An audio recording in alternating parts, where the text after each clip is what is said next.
नमस्कार मेरे प्यारे विद्यार्थियों, मित्रों, संबंधियों, अभिभावकों।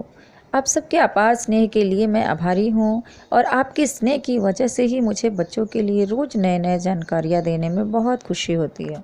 आज मैं आप लोग के लिए लेकर आई हूँ व्याकरण पुस्तक से कारक एवं उनकी विभक्तियाँ। ध्यान से देखिएगा और कहीं कुछ आपत्ति हो तो कृपया मुझे अपने कमेंट द्वारा ज़रूर सूचित कीजिएगा।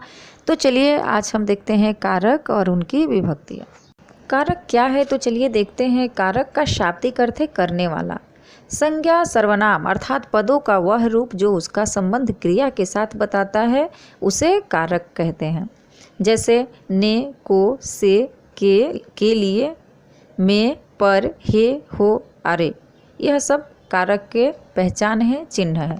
दूसरे अर्थ में यूँ कहूँ कि संज्ञा या सर्वनाम के जिस रूप से उसका संबंध वाक्य में क्रिया के साथ जाना जाए उसे कारक कहते हैं।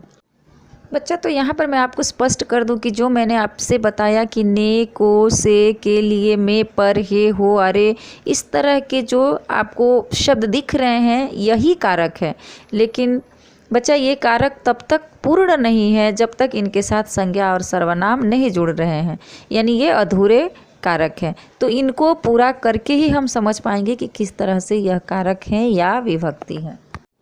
आपको कारक समझाने के लिए मुझे कुछ उदाहरण द्वारा बताने होंगे। देखिए, उदाहरण पहला, मोटू ने पतलू को मारा, बस पुल से गिर गई, बच्चे छत पर पतंग उड़ा रहे हैं, मोहन बगीचे में लेटकर चित्र बना रहा है, मीरा उसे देख रही है। उपर्युक्त चित्रों को देखकर तथा वाक्यों को पढ़कर पता चलता है कि दिए गए वाक्यों में मोटू, पतलू, बस, पुल, बच्चे, छत, मीरा, मोहन संज्ञा पद है। इनका क्रिया के साथ संबंध बताने के लिए ने, को, से, पर, में इन विभक्तियों का प्रयोग किया गया है। इन विभक्तियों का प्रयोग किया गया है और इन चिन्हों को ही कारक कहते हैं। अभी तक स्पष्ट हुआ कि कारक क्या है, यानी आपके समझ में आ गया होगा कि कारक क्या है। लेकिन अब उसी के साथ जुड़ा हुआ है विभक्ति। तो ये विभक्ति क्या है इसे भी मैं आपको सविस्तार बताऊंगी। यहाँ पे कारक और विभक्ति को आपके सामने मैं एक तालिका प्रस्तुत करूंगी और उसके द्वारा स्पष्ट करूंगी कि कारक क्या है और विभक्ति क्या है। तो चलिए देखते हैं। यह तस्वीर पर ध्यान दीजिए। कारक के भेद, कारक के चिन्ह और विभक्तियाँ। पहला देखिए, कर्ता कारक। जहाँ भी कर्ता कारक होगा वहाँ पे ने का चिन्ह होगा और विभक्ति होगा प्रथम विभक्ति। जैसे कर्ता कारक मतलब काम को करने वाला।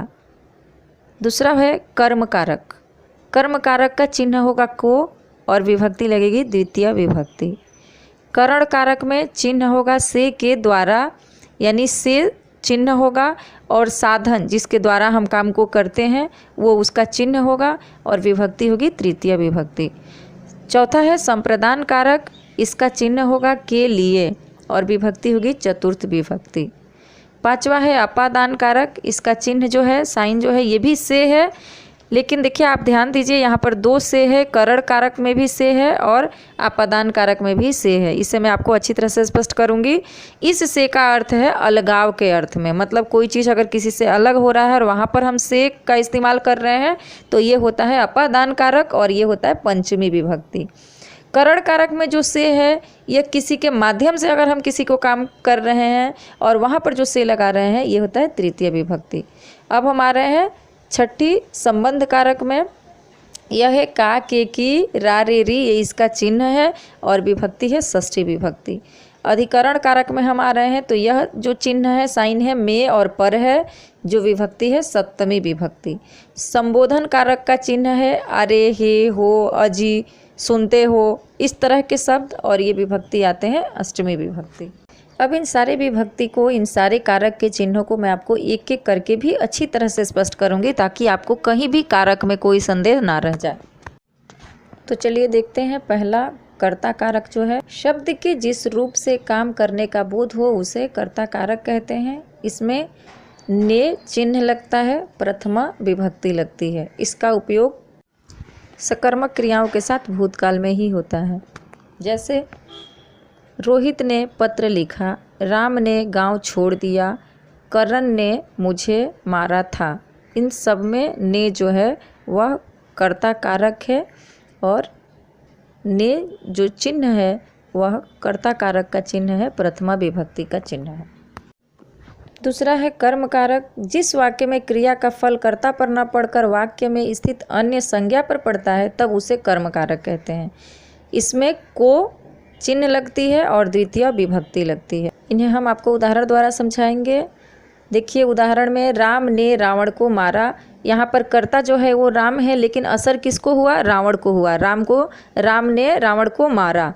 तो इस परिभाषा में कहा गया है कि यहाँ पर कर्ता को कुछ असर नहीं होता, परिणाम यानी कर्म जिस पर प्रभाव पड़ता है, इसलिए ये कर्म कारक है।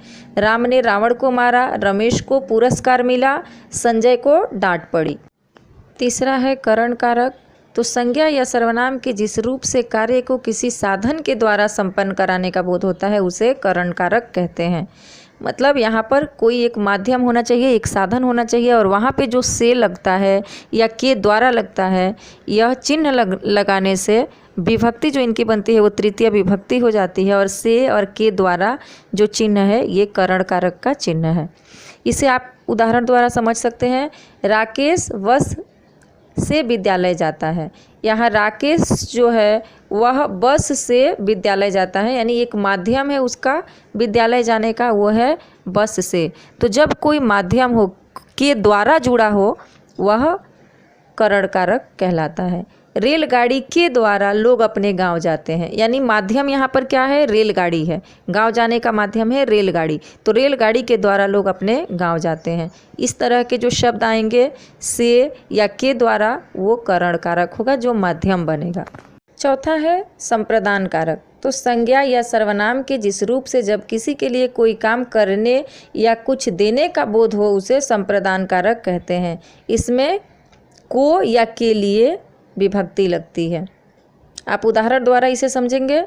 माँ ने सोहन को आम दिया। यहाँ पर को इसलिए लगाया गया क्योंकि माँ ने जो काम किया सोहन के लिए किया और बीच में को आया, तो माँ ने सोहन को आम दिया। को जो है वो संप्रदान कारक है और चतुर्थ विभक्ति है। पिताजी ने राम के लिए नई कमीज खरीदी। को या के लिए? पिताजी ने कमीज किसके लिए खरीदी? राम के लिए। तो यहाँ पे को या दूसरे वाक्य में के लिए, ये जो है वो उदाहरण में ये संप्रदान कारक के उदाहरण है। पांचवा है अपादान कारक। संज्ञा या सर्वनाम के जिस रूप से एक वस्तु का दूसरी वस्तु से अलग होने का पता चलता है उसे अपादान कारक कहते हैं। इसमें भी से विभक्ति ही लगती है, से का चिन्ह ही लगता है। जैसे करण कारक में से का चिन्ह लगता है, लेकिन दोनों में जो अंतर है वो मैं आपको स्पष्ट कर रही हूँ।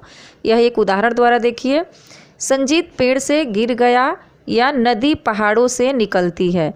यहाँ पे जो से का हम उपयोग करेंगे वह किसी भी चीज़ से अलग होने के अर्थ में उपयोग करेंगे, यानी अपादान कारक में जो से लगा रहे हैं वो अलग होने के अर्थ में लगा रहे हैं, जबकि करण कारक में जो से हमने लगाया है तीसरे नंबर पर वह से है कि किसी के माध्यम या किसी के जरिए काम का होना। यहाँ पर जो हम पंचमी विभक्ति में यानी अपादान कारक में जो से लगा रहे हैं यह है कि किसी से कोई अलग हो रहा है। दो बार से लगाते हैं, लेकिन पहले में है कि किसी को कोई जोड़ रहा है और दूसरे में है किसी को कोई अलग कर रहा है। यहाँ पर देखिए संजीत पेड़ से गिर गया, यानी संजीत एक बच्चा है, वह पेड़ से गिर गया। नदी पहाड़ों से निकलती है, नदी जो है वह पहाड़ों से अलग हो रही है, निकल रही है। बच्चा जो है पेड़ से गिरकर पेड़ से अलग हो गया, या पेड़ से पत्ते गिरते हैं तो पेड़ से पत्ते जो हैं वो अलग हो गए। तो पंचमी विभक्ति यानी अपादान कारक में जो से का इस्तेमाल हम करते हैं वो अलग होने के अर्थ में करते हैं, और तृतीय विभक्ति करण कारक में जो से का इस्तेमाल हम करते हैं वो के द्वारा, के माध्यम यानी किसी को जोड़ने का काम करते हैं। जैसे आपने उसके उदाहरण में देखा था, राकेश बस से विद्यालय जाता है, यानी बस के द्वारा राकेश जो है वह विद्यालय जाता है, यानी बस से जुड़ा हुआ है। यहाँ पर पेड़ से बच्चा गिर गया या पेड़ से पत्ते गिर गए, ये पेड़ से अलग हो गए, तो ये से है। दोनों में आपको ध्यान देने वाली बात है कि अपादान में जो से लगेगा वो अलग होने के अर्थ में है, और करण कारक में जो से लगेगा वो के माध्यम है, के द्वारा है, यानी जुड़े हुए रहना है। छठे नंबर पे है संबंध कारक यानी षष्ठी विभक्ति। जब संज्ञा अथवा सर्वनाम का वाक्य में उपस्थित अन्य संज्ञा अथवा सर्वनाम शब्दों से संबंध दिखाया जाता है तब वहाँ संबंध कारक होता है। इसमें का, के, की, रा, रे, री इस तरह के चिन्ह होते हैं और ये षष्ठी विभक्ति कहलाता है। जैसे मोहन का भाई रोहन है, यहाँ पे का शब्द जो है वह सोहन और रोहन दोनों भाई हैं। मोहन के नाना जी आए हैं, तो मोहन के साथ नाना जी का संबंध है, इसलिए यहाँ पे के शब्द आया है। रोहन की माँ बाजार गई है, रोहन और उसके माँ के बीच का संबंध दिखा रहा है की शब्द को जोड़ करके। तो इस तरह से आप देखेंगे कि का, के, की जो शब्द होते हैं ये संबंध कारक होते हैं। आगे देखते हैं अधिकरण कारक क्या है। तो संज्ञा या सर्वनाम के जिस रूप से जहाँ पर या जिस जगह पर क्रिया के घटित होने का बोध होता हो वहाँ अधिकरण कारक का उपयोग होता है। इसमें में और पर चिन्ह लगते हैं जो सप्तमी विभक्ति है। उदाहरण द्वारा समझिए। मेहमान बगीचे में बैठे हैं, राम ने मेज पर पुस्तक रखी। उपर्युक्त वाक्य में बैठे हैं क्रिया का आधार बगीचा है तथा रखी क्रिया का आधार मेज है, अतः बगीचा और मेज अधिकरण कारक है। अब हम आ गए संबोधन कारक पर, जो कि अंतिम है। यहाँ पर आप देखेंगे कि संज्ञा अथवा सर्वनाम के जिस रूप से जब किसी संज्ञा अथवा सर्वनाम को संबोधित करने तथा उसका ध्यान आकर्षित करने का बोध होता हो उसे संबोधन कारक कहते हैं। जैसे एग्जाम्पल द्वारा समझिए इसे।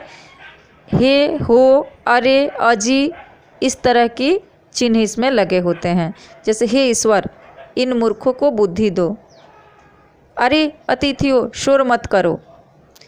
इन वाक्यों में क्रमशः हे ईश्वर और अतिथियों को पुकारने का भाव जो प्रकट होता है, अतः हे, अरे आदि संबोधन चिन्ह है। संबोधन कारक के बाद संबोधन चिन्ह का प्रयोग किया जाता है। इस प्रकार बहुत ही सुंदर ढंग से हम अपना कारक पाठ जो है वह भी समाप्त किए और मुझे उम्मीद है कि आपको अच्छी तरह से समझ में आया होगा। फिर भी अगर कहीं कुछ आपको समझ में ना आए तो आप वापस मुझसे पूछ सकते हैं।